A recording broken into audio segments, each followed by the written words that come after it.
Bienvenue à tous sur notre nouveau podcast de Ça vient des RH. Aujourd'hui, on a deux invités pour échanger au sujet de l'entretien annuel. Vaste sujet, est-ce que c'est un outil puissant ou une simple formalité administrative? En tout cas, on va en discuter avec Pierre, avec moi. Et puis, on va laisser à nos invités le soin de se présenter. Je vais commencer par toi, Camille. Super, merci Claire. Donc moi je suis Camille Di Franco, je travaille comme directrice commerciale dans une entreprise qui s'appelle Expensia, qui fait du spend management, donc gestion du paiement et de la note de frais. Et je suis directrice commerciale, j'encadre une vingtaine de personnes qui sont commerciaux et account managers. Ok, merci. Et toi David, du coup, pour la présentation? Donc David Guillermin, moi je suis un des cofondateurs de Javelot et je suis co-CEO de l'entreprise. Et du coup, on commercialise un logiciel qui est dédié à l'entretien annuel, justement, avec pour objectif de le digitaliser et de le réenchanter. Ok, c'est très bien dit, grosse clair, promesse. C'est plutôt pas mal. Du coup, je pense que on va te laisser la main pour parler de cette définition. En tout cas, pour toi, c'est quoi l'entretien annuel et à quoi ça sert? Je pense que tu dois être au cœur de ces sujets-là de par la plateforme. Donc voilà. Ouais, alors très bonne question. C'est un vaste sujet. Je pense qu'il y aurait autant de réponses que de personnes peut-être dans cette salle. Je dirais que l'entretien annuel, déjà, c'est pas forcément une obligation légale, contrairement à ce qu'on pourrait penser. En revanche, c'est quand même un rituel qui est communément mis en place dans toutes les entreprises parce que, notamment en France, on a aussi un contexte légal qui fait qu'on a intérêt à suivre la relation avec les collaborateurs. Donc on va dire que c'est, pour beaucoup de gens, c'est quelque chose qui est une formalité. Pour des gens, on va dire, un peu plus matures en termes de management, c'est censé être un acte managérial pour prendre du recul sur la position du collaborateur dans l'entreprise, quoi, et sa carrière au sein de l'entreprise. Ok, très clair. Et toi, Camille, toi, du coup, tu es vraiment manager pour le coup, donc tu dois avoir à cœur ces sujets d'entretien annuel, j'imagine, je spoil. Donc pour toi, c'est quoi en fait l'entretien annuel? À quoi ça te sert annuellement, du coup, et même au quotidien? Moi, je pense que c'est un vrai point d'étape avec les collaborateurs, notamment quand on a des équipes commerciales. Je ne suis pas manager d'autres types d'équipes, donc après, peut-être que vous pourrez élaborer avec vos expériences. Mais je pense que c'est un vrai point d'étape. C'est le moment de se fixer le cap aussi pour l'année suivante. Et c'est le moment de reconnaître aussi les qualités, les compétences, les talents de certaines personnes et se projeter vers le futur. Donc pour moi, c'est un vrai moment dans la vie d'un collaborateur. Et donc c'est un point à pas louper. À pas louper. Toi, Pierre, un petit point de vue RH sur l'entretien en fait, moi, je me annuel. pose toujours la question, et encore maintenant d'ailleurs, est-ce que l'entretien annuel, c'est finalement un entretien d'évaluation? Il y a cette notion d'évaluation, ou est-ce que c'est un échange? Ou est-ce qu'on parle d'un échange sur l'évaluation?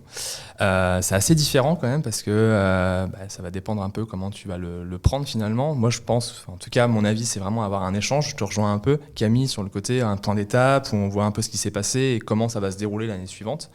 On parle de développement, en tout cas, des compétences, d'évolution de poste. On parle aussi un peu de rémunération. C'est vrai qu'on a toujours, en tout cas à mon sens, un peu trop sacralisé en tout cas cet entretien pour parler de rémunération. C'est-à-dire que t'es en France, tu peux parler que de rémunération, que ces entretiens-là, quoi. Une fois par an, pas plus, pas moins. Tu n'as pas intérêt de louper l'entretien, sinon t'attends l'année prochaine. Du coup, un peu pour moi, c'est plutôt un échange que vraiment une obligation. Mais c'est bien de rappeler que l'obligation légale, parce qu'on a quand même, alors je ne sais pas si c'est le cas dans vos entreprises, mais au moins un check réglementaire à faire si vous avez des forfaits jours. Typiquement, c'est à ce moment-là que ça se fait. Et aussi au niveau de l'entretien lié aux formations, est-ce qu'on a bien respecté ça? C'est l'entretien professionnel, du coup. Ouais, mais généralement, les gens le couplent en fait dans les entreprises. Ouais. Donc, après, tu as aussi certaines conventions collectives qui imposent un entretien annuel. Alors, j'ai plus les notamment, tu as le Syntec pour les forfaits jours, par exemple, où là, tu as une obligation même de 2 entretiens de suivi par an. Après, je ne veux peut-être pas ouvrir le débat trop vite, mais par rapport à tout ce qui a été dit là en 5 minutes, ça fait quand même énormément de sujets pour un seul entretien, quoi. Donc en général, cet entretien-là, il est globalement assez foireux et foiré quand tu abordes tous ces sujets-là en même temps, parce que traiter carrière, formation, rémunération, etc. au même moment, soit ça dure 3 heures et je suis un peu direct, mais ça fait chier tout le monde, soit ça dure pas longtemps et tout le monde est frustré, quoi. C'est ça. Donc en fait, c'est là la complexité de l'exercice quand même. Complètement, et je pense que les gens ont envie de parler d'eux, ont envie qu'on leur donne du feedback et ont envie de recevoir. Et dissocier les sujets, c'est aussi assez important pour pas que feedback égale rémunération, feedback égale systématiquement changement de poste. Donc moi je le vois vraiment comme on va se fixer les lignes directrices de l'année et après on va mettre nos actions en lien avec cette ligne en permanence, sur les résultats, sur les attentes aussi d'un collaborateur, qui vont l'aider justement à passer toutes les étapes. Mais si tu fais ça qu'une fois dans l'année et que derrière feedback égale si tu as bien fait, je te donne de l'argent, en effet ça peut devenir assez compliqué à gérer ce moment-là et pour un collaborateur de recevoir un feedback qui soit positif ou négatif. Et du coup, pour vous, que ce soit en France, en Europe ou à l'international, est-ce que pour vous, l'entretien annuel en France, il est traité de manière différente que dans d'autres pays ? Je ne sais pas si vous avez une vue un peu... Parce que nous, c'est clair que je trouve que c'est souvent un peu bâclé. C'est rare qu'on fasse 18 entretiens pour adresser les sujets de formation, les sujets réglementaires, la rémunération, et c'est bien dommage, je le conçois aussi, mais est-ce que vous avez une vision peut-être sur ce qui se fait ailleurs et ce qui se fait peut-être plus régulièrement dans d'autres pays ? Ouais, nous on le voit clairement avec Javelot à différents niveaux. Je te dirais que déjà, on va dire que d'un pays à l'autre, il n'y a pas le même contexte légal. En France, on a un contexte de droit social qui est quand même très exigeant et donc un contexte qui est très favorable à, par exemple, une solution comme Javelot, puisque quand on va prospecter des RH, ils sont tout de suite réceptifs au fait de mettre en place une solution comme la nôtre qui permet de se baquer sur un certain nombre de sujets. Tu disais l'entretien professionnel, si tu as un contentieux avec un salarié, où est le dossier du salarié, qu'est-ce qu'on s'est dit dans les derniers entretiens. En France, c'est un peu... quelque chose qui est une matière dont tu as besoin en tant qu'RH, mais du coup avec un côté tu vois, qui est plus légal et formalisme que ce qu'on disait tout à l'heure sur l'engagement des collaborateurs, leur évolution, leur carrière, leur formation. Donc je pense qu'en France c'est très pris sous cet angle-là. Donc tant mieux, nous ça nous aide à proposer notre solution. Ouais. Voilà. Après typiquement quand on a prospecté d'autres pays en Europe, on se rend compte de deux choses. D'une chose, déjà sur le côté must-have versus nice-to-have, parce que y a un contexte légal qui fait que tu n'es pas obligé de faire ton entretien, que tout le monde ne le fait pas, et que si on le fait mal et sur un bout de papier, c'est pas forcément grave. Donc on peut se dire qu'en France, on a quand même de la chance d'avoir, on va dire, le gouvernement qui nous aide à pousser ces bonnes pratiques. Pas forcément sous le meilleur angle, mais qui nous aide à les pousser. Et par ailleurs, ce qu'on observe, c'est que pour les pays qui le font bien, ils le font plutôt sous l'angle de gestion des talents et sous l'angle du feedback en continu et sous l'angle d'un entretien plus régulier qu'une fois par an. Donc ça, on le voit plus dans les pays anglo-saxons, on le voit plus aux États-Unis, éventuellement dans les pays nordiques, et où là, du coup, ils sont carrément à l'étape d'après d'avoir un suivi plus continu, quoi. Complètement. Je pense qu'en France, les managers ont du mal à donner du feedback et ont du mal à avoir ce recul-là. C'est pas quelque chose qu'on apprend non plus. Versus, donc moi j'ai travaillé dans le groupe Expedia avant et on avait eu des formations sur comment donner un feedback justement. Et est-ce que justement on doit faire ce sandwich c'est la deuxième positif, question. négatif, positif ou pas, et comment on travaille ça. Et je pense que dans la culture française, c'est quelque chose qui est assez peu présent. Et mon expérience, qui est très courte, mais mon expérience, c'est aussi de se dire, quand on commence à donner du feedback en France, c'est que soit ça va être la carotte, soit ça va être le bâton. Mais finalement, on n'a pas cette habitude d'avoir des points réguliers à simplement se donner et recevoir aussi du feedback quand on est manager. Oui. Puis il y a aussi, je pense aussi, le style de communication aussi en tant que manager qu'on n'a pas forcément l'habitude d'avoir en France. Ce côté peut-être assez direct. Et ça passe par le feedback, qu'il soit positif ou un peu moins positif. Et je trouve que ça, on a tendance quand même à faire beaucoup d'entretiens, parfois de nombreuses heures derrière, pour finalement arriver sur pas grand-chose. Et c'est vrai que d'arriver à construire un feedback qui soit entendu aussi par le collaborateur, qui puisse être compris et qu'on puisse quand même travailler dessus, je trouve en tout cas qu'en France, on a vraiment cette difficulté-là. Et ça vient sûrement de cette difficulté aussi à... C'est vrai qu'on entend beaucoup parler de feedback sur les réseaux sociaux et plus particulièrement sur LinkedIn. J'ai l'impression que la France maîtrise le feedback. C'est waouh. C'est assez. C'est tant mieux. Puis visiblement, je sais pas, sur le terrain, on se rend compte que c'est un peu plus compliqué quand même. Et je trouve que c'est ça le côté. j'aurais peut-être limite tendance à dire peut-être le courage managérial d'affronter certains sujets et pas de suivre un peu, je dirais pas le questionnaire, mais un peu quand même, et de pas arriver finalement à dire clairement les choses de manière très directe. Pour le coup, c'est pas ce que je viens de faire, mais voilà. Je pense que tu as aussi en France des hiérarchies qui sont très structurées, qui sont un peu moins dans d'autres pays, qui font que cette structure amène je réponds à mon boss et je reporte à mon boss. Et du coup, tu as moins de bidirectionnel comme ça, de feedback. Et dans la culture des entreprises françaises aussi, je pense que c'est assez peu présent. Chez Expedia, justement, par exemple, on avait des mantras comme ça, feedback is a gift, et à tout le temps considérer le feedback comme un cadeau, parce que c'est engageant en fait de donner un feedback. C'est pas en passant entre deux portes, tiens, je te dis, t'as bien fait ça, t'as mal fait ça. Et je pense qu'en France, on a encore beaucoup de mal à travailler sur la valeur qu'a le feedback comme finalement un axe d'amélioration, un cadeau qui t'est fait, parce qu'il y a un vrai engagement dans cette démarche. Et du coup, ça marche le sandwich ou pas ? T'en parlais tout à l'heure. Mais... Je déteste le sandwich. Ah oui. Parce que pour moi, c'est une technique de fuite. C'est tiens, je te dis quelque chose de positif, je te dis quelque chose de négatif ou d'amélioration, on va dire, et je te remets une couche de positif parce que quand même on ne veut pas trop se dire le négatif, etc. Je pense que faut être conscient que dans la tête d'un collaborateur et de n'importe qui, on préfère le positif que le négatif, ou l'axe d'amélioration, on va dire. Pourquoi ? Parce que l'axe d'amélioration va te demander beaucoup d'efforts puisque c'est pas ce que tu es naturellement. Du coup, il faut bien balancer les choses. Il va falloir donner beaucoup plus de positif et se focaliser sur quelques points à améliorer. Donc je pense que c'est important d'avoir ces 2 temps, mais pas 3.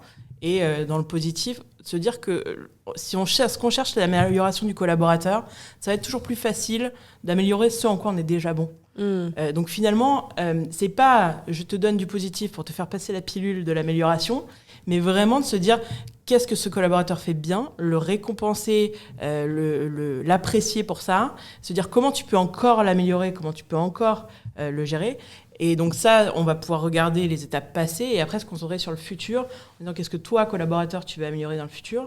Et surtout, aller vers du concret en disant qu'est-ce que je vais constater si je fais ça et à partir de quand je le fais.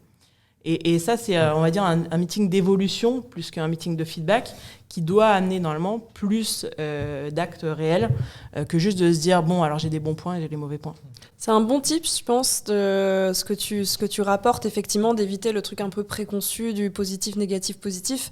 Et comme tu l'as mentionné, je pense qu'effectivement, il est plus aisé aussi pour un collaborateur de voir où il peut s'améliorer, où il peut être fort, que je sais pas, je dis des bêtises, mais son point fort, c'est la vente et il est nul en langue. Il aura plus à capitaliser sur la vente que de lui demander d'apprendre l'anglais en 3 semaines et demie, quoi. Ça risque d'être effectivement plus difficile et moins atteignable pour lui. Complètement. Et je pense que, je finis après, je te laisse la parole, mais je pense qu'il y a aussi un point sur savoir apprécier les talents et les compétences des gens.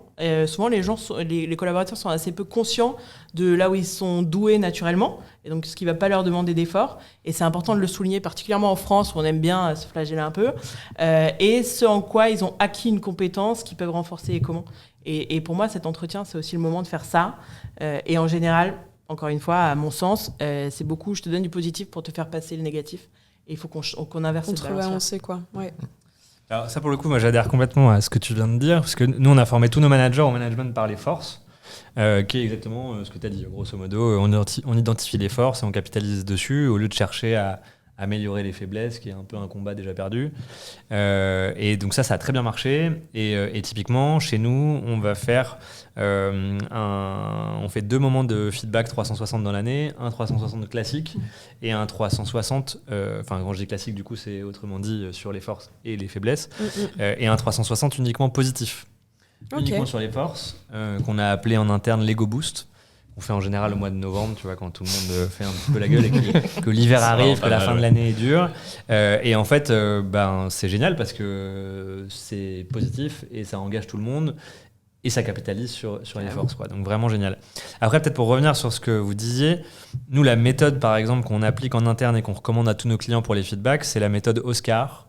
Alors, je ne saurais pas vous faire exactement l'acronyme. Je vous inviterai à regarder sur Internet, mais c'est en gros l'observation spécifique des faits.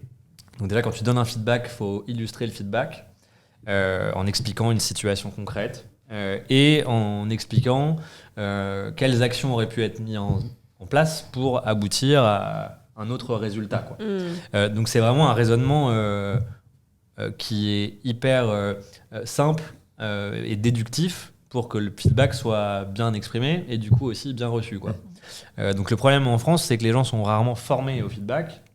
Et que finalement le feedback sandwich dont vous parliez, c'est un petit peu une fuite en avant de j'ose pas dire la vérité, donc j'enrobe la mariée et on verra bien, quoi.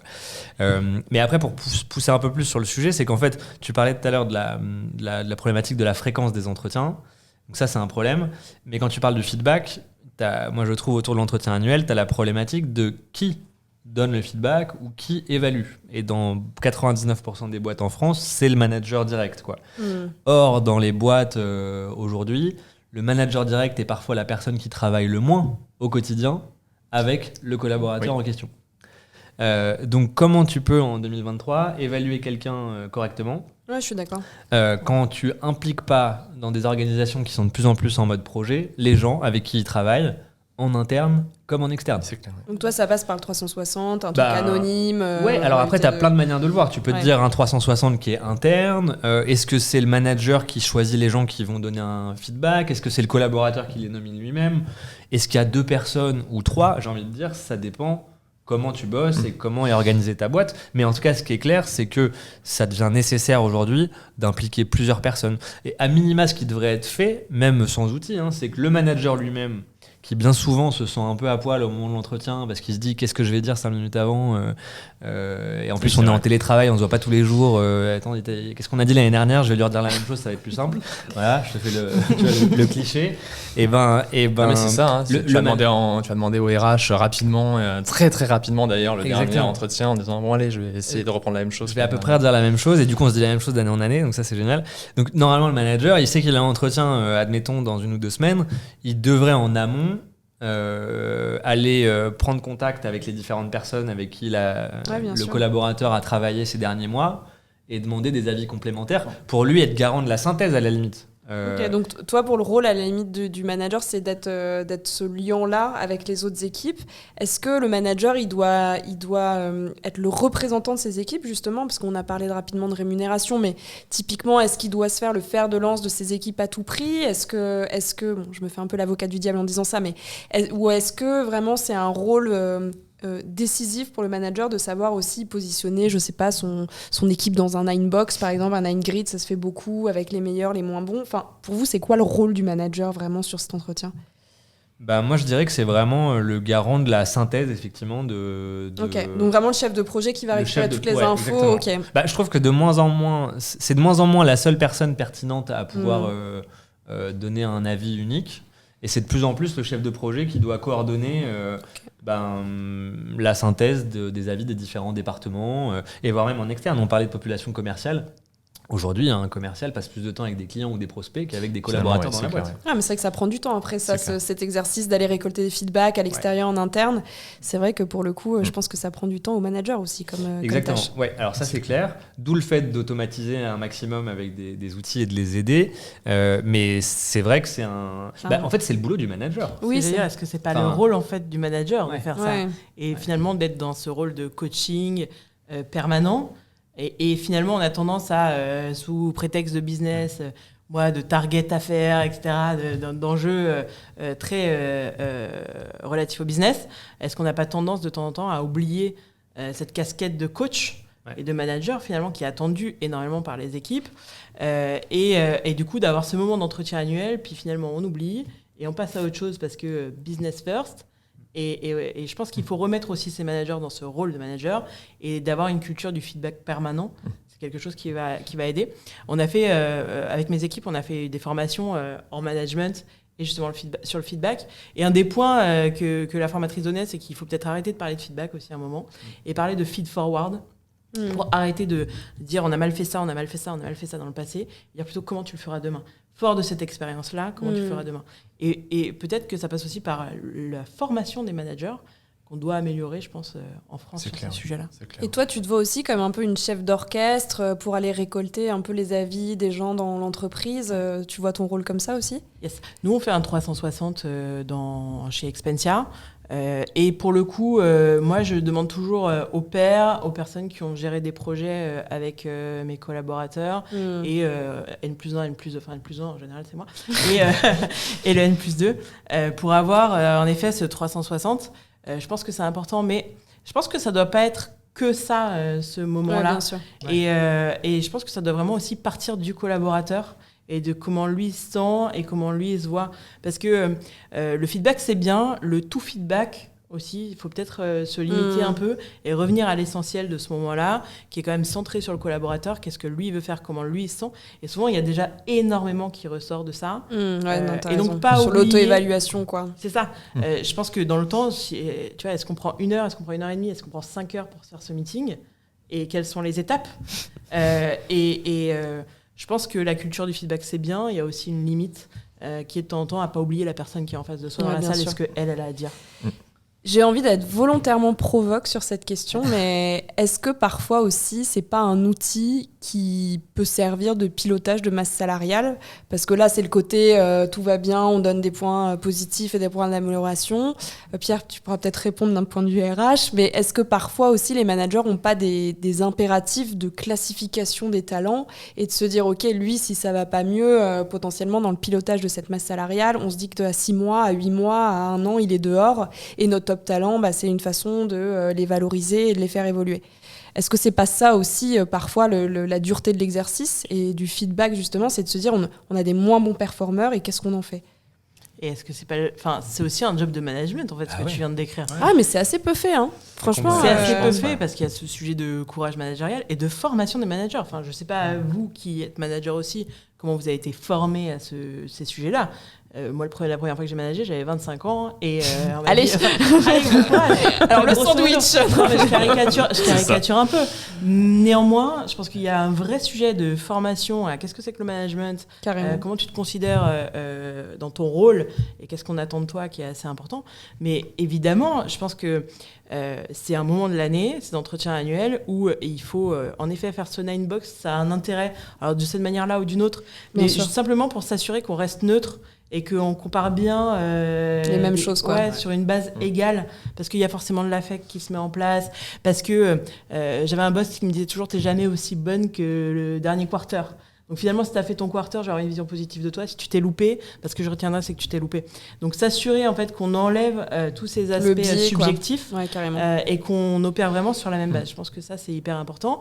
Et après, de se dire où est-ce que je peux amener chaque personne. Et on n'a pas que des talents dans une équipe. Par contre, on a des gens qui ont des talents. Aller chercher quels sont les talents de ces personnes-là et les développer. Et après, en effet, se dire est-ce que c'est les personnes dont j'ai besoin maintenant dans mon équipe ? Et est-ce que c'est ces compétences-là aussi, en plus du talent dont j'ai besoin ? Et sinon, quelles sont les opportunités pour cette personne ? Et ça ne veut pas forcément lui dire au revoir, mais ça peut être aussi d'autres options dans la mobilité interne, par exemple, ou ce genre de choses. Mais c'est un peu ça le problème, c'est que les entretiens annuels, l'objectif, c'est pas que de faire de l'entretien et de se faire du feedback, c'est d'actionner l'entretien avec derrière des initiatives pour le salarié ou pour l'entreprise. Et donc, en fait, ce que tu dis, c'est complètement, je pense... un truc qu'il faut assumer, c'est que on est dans le monde de l'entreprise et que, en fait, selon à qui tu t'adresses dans l'entreprise, si je prends mon point de vue, par exemple, commercial avec Javelot, la proposition de valeur va pas être la même pour le collaborateur, le manager, les RH et le comité de direction. Un dirigeant d'entreprise, si je suis un peu direct, il s'en fout complètement que l'équipe RH gagne du temps. En revanche, il est beaucoup plus sensible au fait que on assure la pérennité de l'entreprise et qu'on puisse définir un plan de succession, qu'on puisse définir une gestion prévisionnelle des emplois et des compétences, parce que ça va assurer la pérennité du business et la valorisation de la boîte. Quand tu parles à l'équipe RH, coordonner ce projet et digitaliser et gagner du temps et faciliter le quotidien, c'est une autre proposition de valeur. Quand tu vas parler au manager, avoir un outil qui l'aide à simplifier ce process qui est un peu lourd parce qu'il doit s'en faire 15 dans l'année des entretiens, c'est donc en fait, ce que je veux dire, c'est que chacun voit un peu midi à sa porte, et ce que tu évoques, typiquement pour moi, c'est plus une proposition de valeur de dirigeant qui va se dire qu'est-ce que j'en fais de dirigeant et de RH. Alors bien sûr de RH, mais tu vois que si tu prends vraiment tu tires les poupées russes, tu dis à la fin c'est comment j'assure la pérennité de mon entreprise, quoi. Et en fait, et comment je m'assure d'avoir les bons talents pour aujourd'hui et pour mon business de demain. Et donc évidemment, c'est aussi complètement un sujet RH. Et c'est pour ça que je trouve que la Ninebox, pour moi, je dis pas forcément que c'est un outil de dingue. En revanche, je trouve que c'est un outil qui résume vachement bien l'intérêt de l'entretien. Ouais. C'est qu'il y a des gens qu'il faut former, il y a des gens qu'il faut faire évoluer, il y a des gens qu'il faut promouvoir, qu'il faut garder. Et il y a des gens effectivement qu'il faut potentiellement sortir quoi, ou accompagner ou faire de la mobilité, en tout cas qui sont pas à la bonne place quoi. Et donc c'est ça normalement qui doit être la substantielle moelle qui sort des entretiens. Et du coup les RH c'est bien parce que t'en parlais, mais ils servent à quoi dans l'entretien? Ils viennent après, ils viennent pendant, ils viennent avant, ils font quoi? Alors ça moi j'ai une conviction très forte maintenant là-dessus. C'est comme le manager qui est le chef d'orchestre. Pour moi, je trouve que les RH, en fait, maintenant, c'est les chefs d'orchestre du process. Ok. Le gros problème de beaucoup de boîtes, c'est que le manager perçoit les process, en tout cas d'entretien annuel ou de feedback ou d'évaluation, comme des process pondus par les RH qui, entre guillemets, si je caricature, comprennent pas leur quotidien et leur business et qui leur imposent un process qui n'a pas de sens par rapport à leur quotidien. Pour peu que tu aies des managers aussi un peu jeunes, c'est la première expérience, effectivement, ça peut... Ouais, et donc, t'as ceux qui jouent le jeu, qui voient le truc en mode, bon, bah voilà, on m'a dit que c'était comme ça, je vais faire comme ils le font et qui réfléchissent pas, trop. Et t'as toujours les petits réfractaires qui disent, c'est nul ce truc, et du coup, on fait tout pour pas le faire ou le faire mal. Ça vient encore des RH. Ça vient encore des RH, etc. Et donc, c'est là que je trouve qu'il y a un petit changement de paradigme, à condition d'avoir des managers... qui sont des bons managers ou qui ont en tout cas de bonnes intentions, c'est que dans un monde idéal, évidemment que c'est les RH qui sont au honneur du process, mais dans un monde idéal, dans les boîtes maintenant avec qui ça fonctionne bien, les RH incluent les managers dans la définition du process. Est-ce que l'entretien il doit avoir lieu une fois par an, 2 fois par an, 4 fois par an? Est-ce qu'on fait un 360 ou pas? À quelle fréquence? À quelle époque? Et ça peut être peut-être même différent selon les équipes. Et selon les industries, les cycles business, etc. Et du coup, fort de cette analyse co-construite avec les managers, les RH en ressortent idéalement un process auquel il y a une adhésion, et ensuite le coordonne pour s'assurer qu'il est bien exécuté, quoi. Parce qu'à la fin, c'est surtout les collaborateurs et les managers qui doivent se rencontrer, et c'est ces rencontres qui nous permettent derrière, au côté RH, d'avoir de la donnée à traiter. Pour faire des plans de formation, de développement, etc. Et en fait, comme c'est l'œuf ou la poule, s'ils adhèrent pas au côté manager et collaborateur au process, il n'y aura pas de données, il n'y aura pas de plan d'action, il n'y aura pas tout ce qu'on s'est dit avant. Donc maintenant, même nous, tu vois, alors que parfois, ça va peut-être à l'inverse d'une simplification de nos process de vente, on a tendance à pousser les RH à inclure dans le choix du produit, dans le choix du process, leur manager. Ok, hyper intéressant. Et toi, Camille, tu vois aussi le RH de cette façon? Je suis assez d'accord avec ce que tu as dit, et je pense que les RH, ils ont un vrai rôle d'accompagnement du manager qui, en fait, dans ce process souvent de feedback, est hyper seul. T'es tout seul, t'es devant ton collab, et là tu dois lui expliquer ce que tous les autres ont dit sur lui, s'il a une augmente, s'il a pas d'augmente, s'il a une promo, s'il a pas de promo, etc. Et t'es tout seul. Et je pense que comme un entretien de vente, finalement, quand tu vas faire ce meeting-là, il faut que tu sois hyper préparé. Et tu peux pas arriver à raconter des trucs bateaux, etc. Le collaborateur le sent et ça va détruire la confiance. Donc finalement, ces moments-là, c'est aussi des moments de confiance qui sont hyper forts. Je pense que les RH, ils doivent aider en amont. Parce que, en tant que manager, tu ne sais pas toujours ce que tu as le droit de dire, ce que tu as le droit de faire, de quoi tu veux parler, etc. Tu as, comme tu disais, des jobs qui sont spécifiques. Et finalement, qu'est-ce que font les autres qui n'ont pas le même type de population à gérer? Comment dire, passer tel message? Tu vois, parfois, tu as des messages qui sont hyper durs. Et tu dis, OK, ça, seul, je ne sais pas si je peux y arriver. Ou finalement, avoir d'autres angles ou brainstormer. Oui, puis tu peux aussi tomber sur des... tu sais très bien que l'entretien va être juste un peu hard parce que c'est... souvent, on fait appel à nous. Je dis pas que c'est pas le relou du service, mais tu vas tomber sur ça et forcément, il faut absolument que tu sois accompagné en amont pour anticiper en tout cas et te préparer à... Complètement. Et même parfois à assister à la demande du manager. Mais attention, je pense qu'en France, ça peut avoir une dimension un peu flippante pour le collab. D'avoir le RH dans la boucle. Ah non, oui, c'est clair. C'est dans les coulisses, c'est clair. Mais ça dit beaucoup aussi sur comment on considère la fonction RH en France. Hein. Bref, c'est un autre débat. Mais... Polémique, bonsoir. Du coup, il y a cet aspect en amont. Et du coup, comme tu construis la confiance, dans ce meeting-là, il va y avoir, je pense, la partie de ce que tu dis, quelles vont être les actions que tu vas mettre en place derrière et on va dire l'intimité que tu vas créer avec ton collaborateur à ce moment-là, parce que c'est un moment de se dire des choses. Tout ça, ça va participer à créer de la confiance. Et donc derrière, après, il y a, comme tu disais, les actions qui vont être mises en place pour de vrai. Parce que tu peux définir un super plan d'action et tu peux te dire qu'il y a 3 axes, et parce que la personne, elle parle pas anglais, ta boîte, elle est en train de s'internationaliser, il faut absolument faire des cours d'anglais. Qu'il y ait quelqu'un qui encadre aussi ça derrière. Et je pense que ça fait partie du rôle des RH derrière, de récupérer ce feedback-là et de se dire, OK, qu'est-ce qu'on fait concrètement comme action ? Sinon, ça reste du blabla et finalement, on perd l'intérêt de la je sais pas toi, Pierre, mais moi, il y a souvent, et très souvent dans ma carrière, qui n'est pas non plus gigantissime, mais où on fait appel à moi pour que je sois présente pendant les entretiens, justement quand c'est souvent des problématiques assez lourdes ou quand c'est des entretiens qu'on sait qui peuvent être conflictuels, par exemple. Enfin, je comprends votre positionnement, mais c'est vrai que souvent, en fait, tout ce que vous dites inclut que les managers doivent avoir quand même une maturité managériale et un courage de fou. Ouais. Et c'est vrai que c'est pas assez le cas, et c'est ce qui définit, ça je suis complètement d'accord avec vous, un manager finalement. Parce que si t'es pas capable de donner du feedback, si t'es pas capable d'être là dans les moments difficiles, et que tu refiles le boulot à ta RH et que quand il faut prendre une décision, c'est de la faute de la RH, c'est elle qui a choisi de ne pas t'augmenter.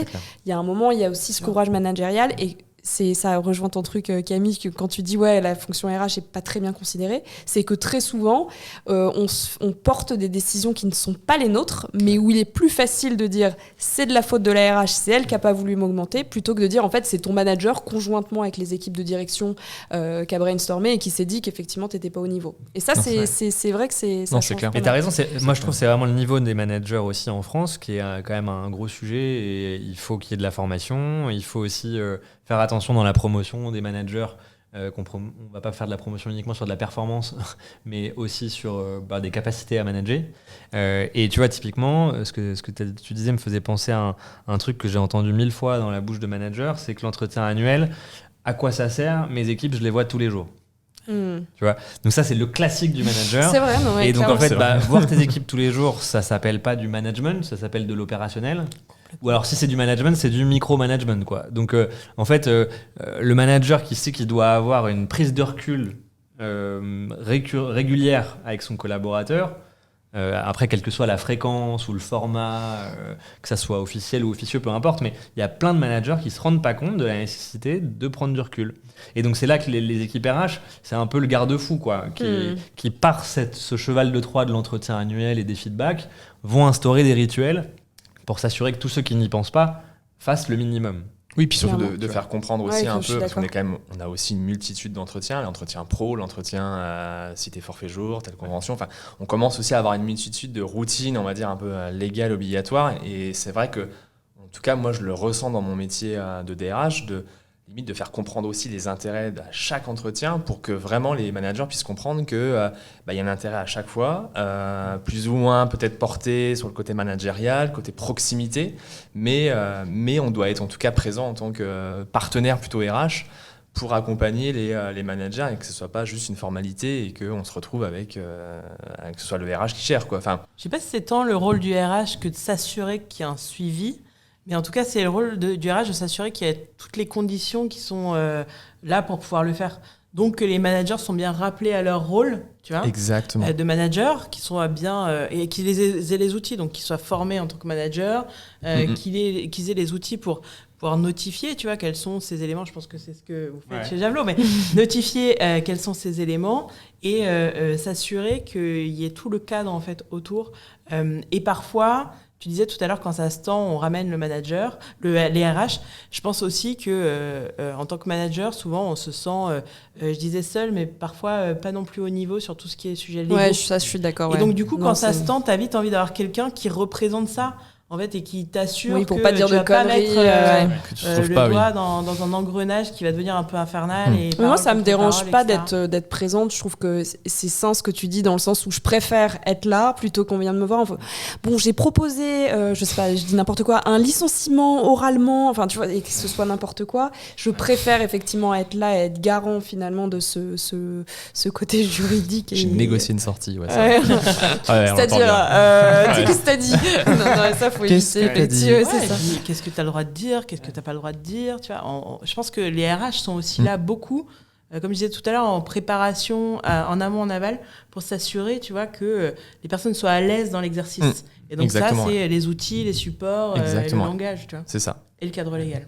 C'est ça. Et ça, je pense que moi, franchement, je trouve qu'il faut être à l'aise avec le fait qu'il n'y a pas une boîte qui est pareille et que peut-être dans certaines boîtes, avoir un RH ou une RH présent à un entretien, c'est pas grave en fait.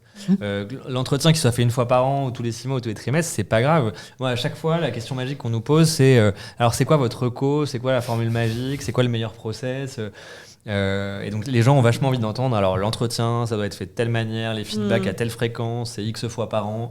La réalité c'est que ça ne marche pas. C'est propre à ta boîte. Tu vois, tu parlais des sujets un peu difficiles. Nous parfois on rencontre des RH qui sont dans une anxiété ultime du prud'homme. Donc en fait, moi j'ai déjà, je citerai pas le client, mais on a déjà fini par perdre un client sur un seul sujet. Il trouvait l'outil tout très bien, mais c'est le collaborateur qui signe en dernier. Ok. Voilà. Et il se trouve qu'au moment de signer, il peut mettre un dernier commentaire. Ok. Et donc la probabilité que quelqu'un de mal intentionné, parce qu'en fait ils ont un historique prud'homal de fou, long comme le bras, et qu'en fait ils voient ce moment comme un moment qui est un moment à risque, quoi. Donc quand pour certains d'entre nous peut-être l'entretien c'est une bonne discussion avec des collaborateurs bienveillants et tout se passe bien, dans certaines boîtes t'as un historique qui est différent. Donc en fait ça plus tes cycles business, plus la moyenne d'âge des gens dans ta boîte, etc., ça peut complètement changer la manière dont tu vas gérer ce process et c'est pas grave, quoi. Du moment que ça te correspond. Ouais. Belle transition en tout cas sur la forme. On a eu le Covid, on a eu le côté management à distance. Finalement, l'entretien annuel à distance, comment est-ce que déjà vous l'avez vécu? Je pense que oui. On était un peu obligé ces dernières années, mais à moins d'être complètement dans l'égalité. T'as spoilé le truc, quoi. Mince. C'est pas grave. Non, mais voilà, comment vous l'avez vécu, vous, en tant que manager ou RH, sur comment on gère finalement l'entretien annuel à distance? Yes. La question, c'est vraiment comment on gère à distance ou est-ce qu'on a envie de le gérer à distance? Les deux. Les deux. Ok. Sur comment on gère à distance, enfin, j'ai pas trop à élaborer là-dessus. Je pense que c'est difficile à gérer à distance. Et comme tout meeting en fait interne, parce que de toute façon, tu vas avoir une relation qui est hyper froide, écran contre écran. Donc c'est compliqué.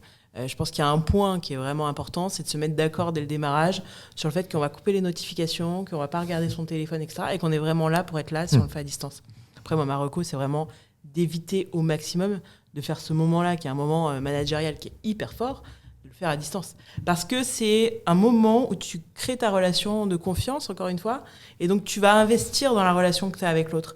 Et je pense que le minimum d'investissement dans la relation que tu as avec l'autre, c'est au moins d'être en face à face et d'avoir une relation chaleureuse, humaine, tu vois, à ce moment-là. Donc, ma reco serait vraiment de surtout pas le faire en distanciel. Et s'il y a un moment dans l'année où il faut être présent, c'est ce moment-là. D'accord. Et si t'as vraiment pas le choix de...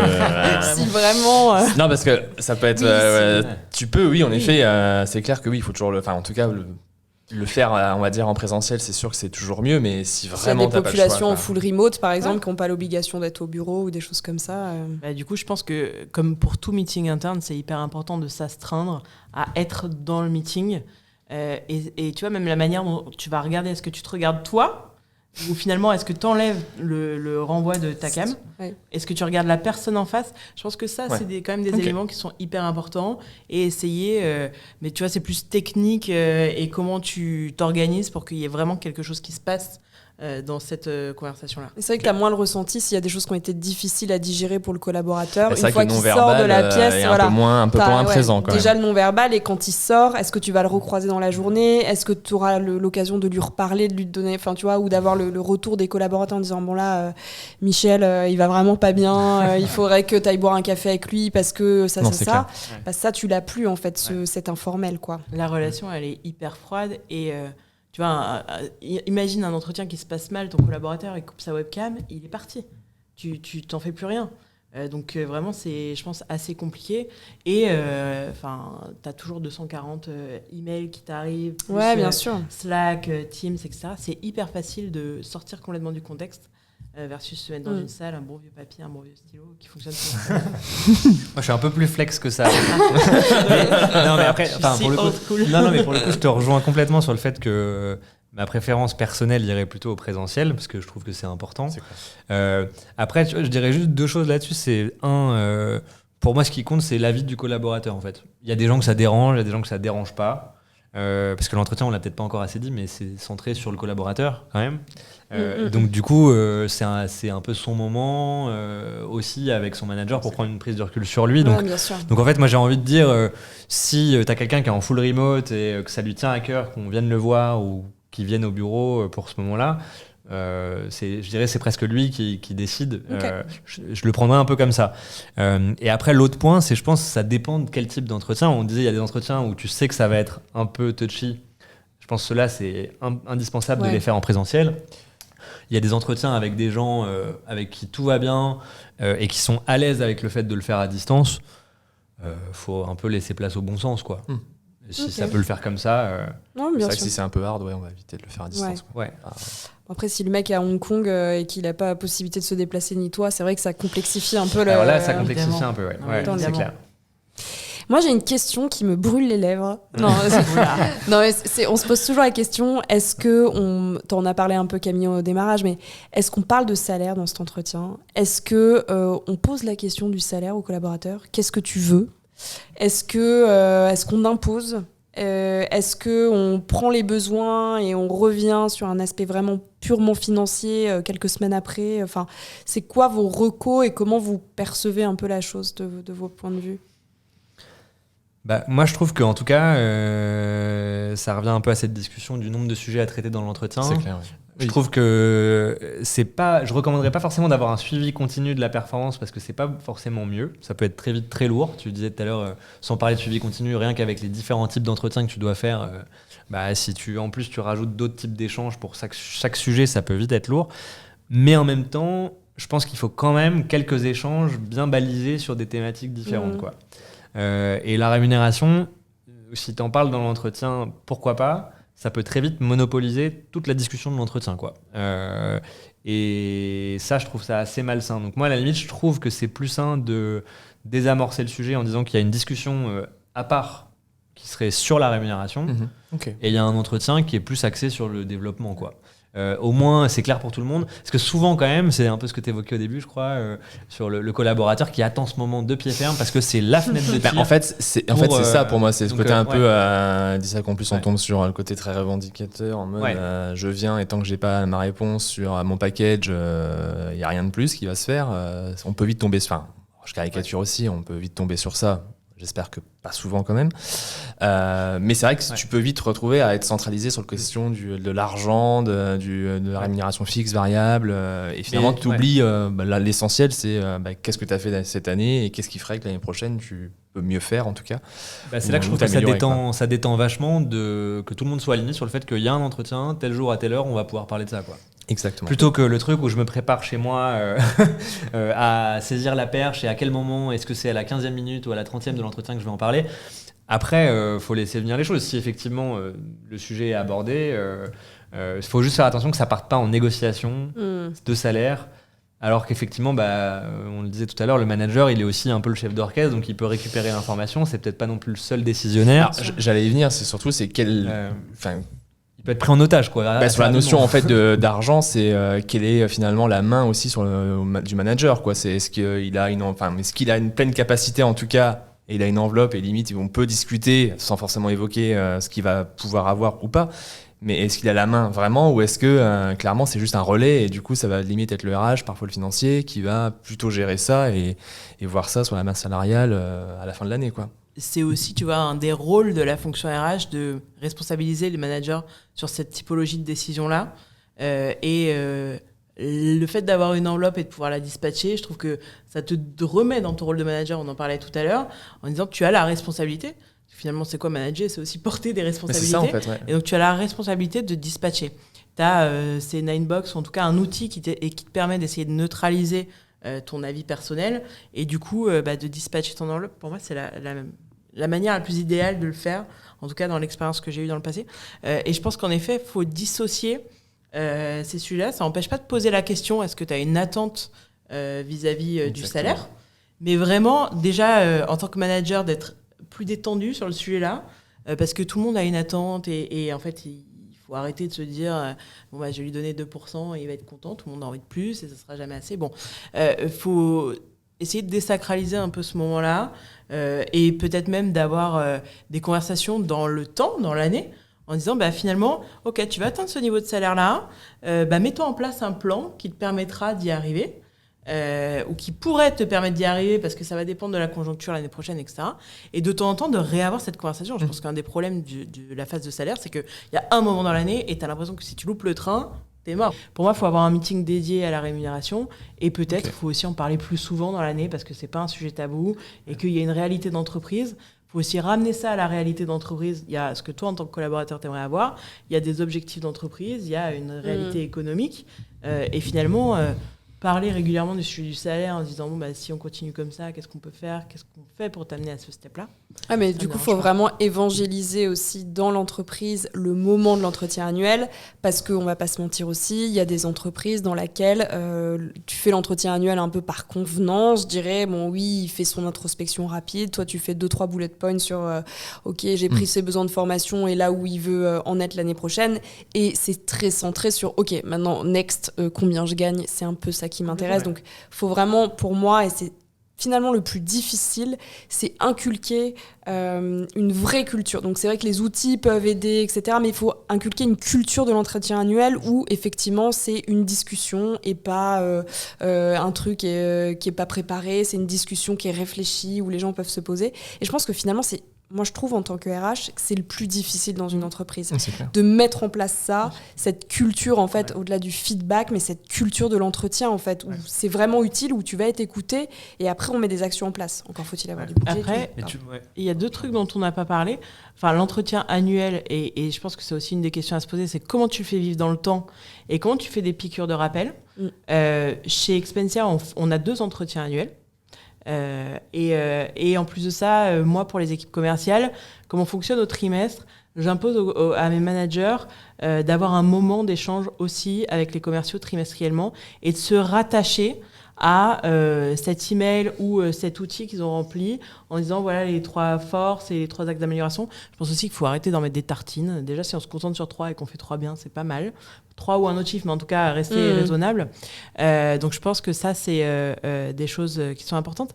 Et le deuxième point, c'est de se dire aussi, à l'inverse, quel est le feedback qu'on attend du collaborateur à ce moment-là ? Comment on prend c'est pas que descendant. C'est vrai finalement, comment on fait remonter. Ouais. Et depuis tout à l'heure, tu vois, même naturellement, on est tous en train de se dire, bon, comment on lui dit. Mais qu'est-ce qui remonte aussi ?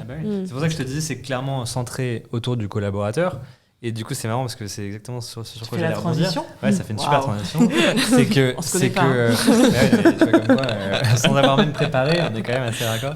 C'est que nous, on reçoit des centaines de trames d'entretien que nos clients souhaitent implémenter dans Javelot pour faire leur entretien. Et donc, c'est assez drôle quand tu vois les différentes trames d'une boîte à l'autre. Pour moi, ça traduit complètement le niveau de maturité de la boîte et le niveau, on va dire, de modernité. Tu prends une boîte old school, 90 voire 100% des questions sont posées au manager pour évaluer le collaborateur. Voilà. Donc, on est vraiment dans une évaluation, mais one way. Tu vois. Quand tu prends des boîtes modernes, c'est le ratio inverse. Il y a 10% des questions qui sont posées au manager sur l'avis qu'il donne aux collaborateurs. 90% des questions, c'est le ressenti du collaborateur lui-même. L'auto-évaluation, qu'est-ce que tu as pensé de cette compétence ? Et donc c'est vraiment un truc de fou, comme c'est, t'as les deux tendances. Alors évidemment, est-ce qu'il faut être quelque chose de plus équilibré ? Bon, ça encore, c'est propre à chaque boîte. Mais ça fait écho à tout ce qu'on entend sur la guerre des talents, le fait qu'en fait, aujourd'hui, si tu veux engager tes collaborateurs, tu dois leur demander leur avis. Parce qu'ils sont peut-être pas si contents que ça et ça devient ton problème. Bien sûr, t'as raison. Ça ne pas avant, quoi. Et donc ça, c'est crucial, quoi. Et juste peut-être pour revenir sur le sujet de la rémunération, on parlait de la rémunération variable. Ça touche fixe et variable, du coup. Mais l'entretien, ça peut être aussi un moment de négociation de son variable de l'année, puisqu'on va évaluer ce que tu as fait. Donc, c'est pas forcément que l'augmentation, c'est déjà comment je termine l'année, quoi. Sauf que ça veut dire quoi ? Ça veut dire avoir... fixer des objectifs corrects. en début d'année pour qu'il puisse être évaluable et que cette rémunération variable, elle soit pas à la tête du client, mais qu'elle soit factuelle. Et que ça soit pas une surprise. Et voilà, que ça soit pas une surprise. Et donc ça, c'est très compliqué. Alors, je te rejoins complètement sur les équipes commerciales, c'est plus simple. Il y a un objectif, il est quanti, il est atteint ou il n'est pas atteint. Sur des objectifs plus qualitatifs, parfois ils ont été fixés pour un projet qui a duré 3 mois. Le deuxième objectif, le projet a été annulé. Et le troisième objectif, on ne comprend pas ce qu'il veut dire. Et donc, même, il n'a jamais été créé. Ouais, il n'a jamais été créé. Donc je te donnerai à peu près ça parce que je te trouve pas si bon et que toi tu te trouves génial et que tu as le melon et que du coup, on va se prendre la tête en fait.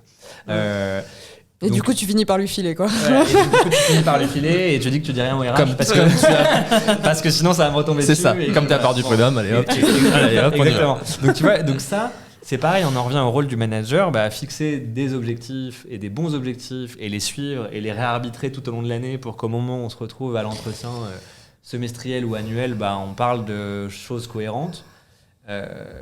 C'est la base de la base, quoi. Complètement. Et je pense, je reviens sur le fait de la récurrence de cette conversation, notamment par rapport à la rémunération et à l'augmentation. On dit depuis tout à l'heure que le collaborateur, il attend. Mais justement, ce que ça induit, c'est que c'est une surprise. C'est quelque chose, il ne sait pas du tout ce qui va se passer. Ouais. Il ne s'y attend pas. Et peut-être que la personne qui prend pas d'augmentation ou une augmentation très basse, si elle n'a pas reçu du feedback tout au long de l'année, si elle n'a pas eu de point d'amélioration et que finalement on attend l'entretien annuel pour lui dire alors en fait la liste des griefs contre toi c'est tout ça et pour cette raison tu auras 0% et ton bonus annuel c'est tant, finalement il y a une déception parce que pourquoi tu m'as pas dit ? Qu'est-ce qu'on a fait en fait toute cette année si je dois attendre maintenant pour que tu me dises qu'en fait ça allait pas ? Et désolée, j'ai tapé la table. Et du coup, c'est là aussi, je pense que c'est important et pour les RH et pour les managers de s'assurer qu'il y a une récurrence et dans le feedback et pour les RH d'être garant de la culture du feedback. Oui. Et c'est pas juste des valeurs qu'on affiche sur les murs, mais de se dire qu'est-ce que c'est notre culture, comment on veut que les managers y soient, quelle discussion on veut qu'ils aient avec les collaborateurs et à quelle fréquence. Je pense que ça c'est hyper important. Oui, je suis bien d'accord avec toi. Oui. Gommer un peu cet effet de attends, je comprends pas, j'ai eu que 1% alors que toute l'année on m'a dit que j'étais génial. Non, c'est ça, c'est. Je pense que c'est une bonne transition sur les questions un peu plus pour aller plus loin. Et la question, c'est quoi finalement votre super tips ? Alors pas forcément lié à l'entretien annuel, mais en tant que manager et leader, voilà, si vous avez un tips à partager avec la communauté qui est très fan de ce genre d'informations, ce serait quoi ? Bonne question. Moi, la méthode Oscar, en tout cas, maintenant, elle me paraît plus intuitive, donc c'est pour ça que j'ai plus trop l'acronyme, mais je vous invite à la regarder parce que chaque année, on reforme tout le monde chez nous à la méthode Oscar quand il s'agit de donner un feedback. Okay. Et ça a très bien marché et c'est assez facile à comprendre. Voilà. Et moi, j'ai une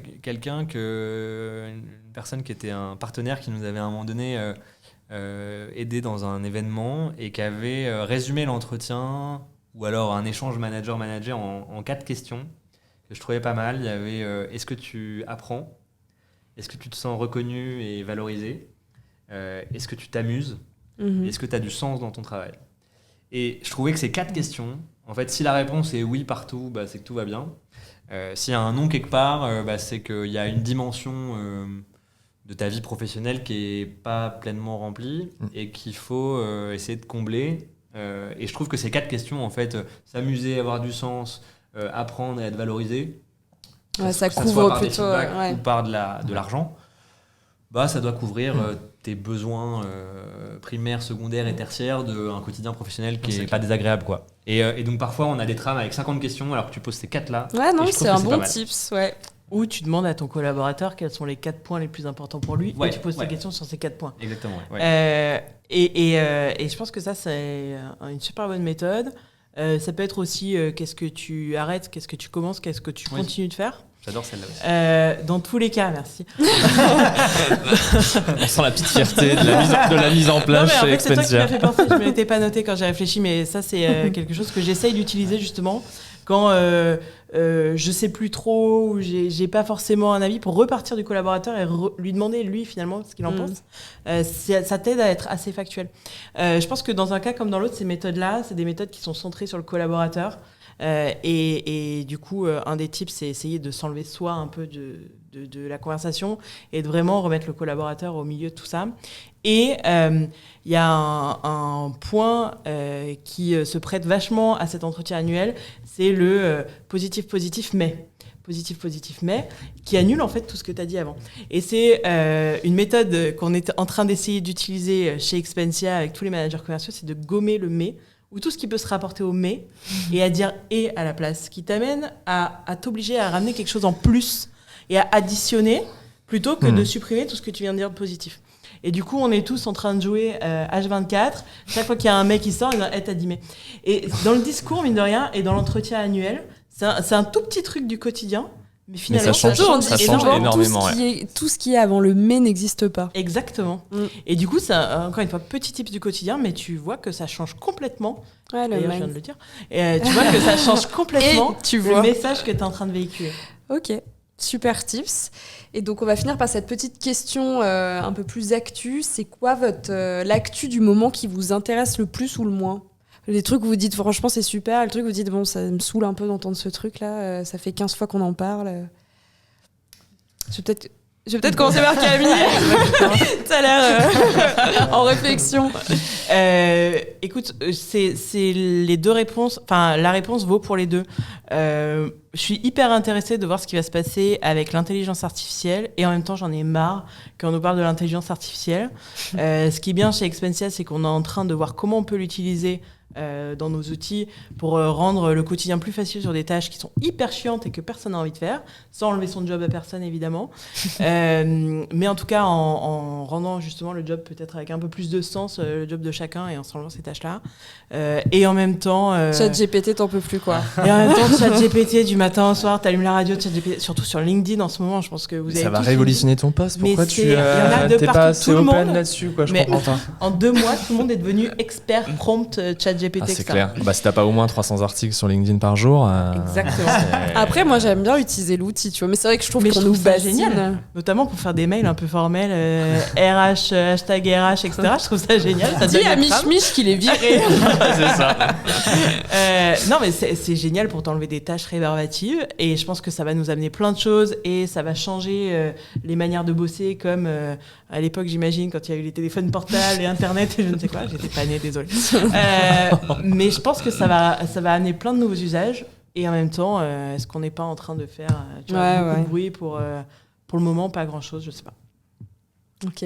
Est-ce que tu as eu le temps de réfléchir pour enchaîner? Moi, je dirais que le truc qui me fatigue un peu en ce moment, c'est d'entendre parler tout le temps de crise économique, de budget, de licenciement. En fait, tu entends ça dans la bouche de beaucoup de DRH ou beaucoup de dirigeants d'entreprise, même aux infos, etc. Pour autant, en tout cas, nous, on n'a pas l'impression que les RH achètent moins d'outils jusque-là. Mais je suis curieux, justement, tu parlais de ce que j'étais curieux de voir. Je suis curieux de voir la tournure que va prendre cet entretien annuel dans une période économique difficile, quoi. C'est-à-dire que il y a quelques années, en fait, tu faisais l'entretien pour toutes les raisons qu'on a évoquées pendant ce podcast. Là, l'entretien, sur une boîte qui doit se séparer d'une partie de ses effectifs, ça devient critique de pouvoir faire un mapping des effectifs. Sur une boîte qui doit geler les augmentations de salaire, les discussions autour de l'entretien sont beaucoup plus complexes. Ouais. Enfin, je veux dire, en fait, tout ce qu'on s'est dit aujourd'hui est beaucoup plus touchy dans un contexte économique compliqué. Et c'est sur ça qu'on va clôturer ce podcast. En tout cas, merci beaucoup à vous deux de vous être prêtés au jeu des questions-réponses. C'était hyper intéressant. Je pense que ça va beaucoup intéresser parce que c'est toujours un moment un peu flou où on ne connaît pas trop le positionnement des managers et des RH. Et là, je pense que ça va aider. Donc, merci à tous. On vous retrouve très bientôt pour un nouveau podcast. Et n'hésitez pas à commenter et à donner vos avis ou des sujets de podcast qui vous intéresseraient. On sera ravis de les lire avec Pierre et Julien. Et voilà, à très bientôt.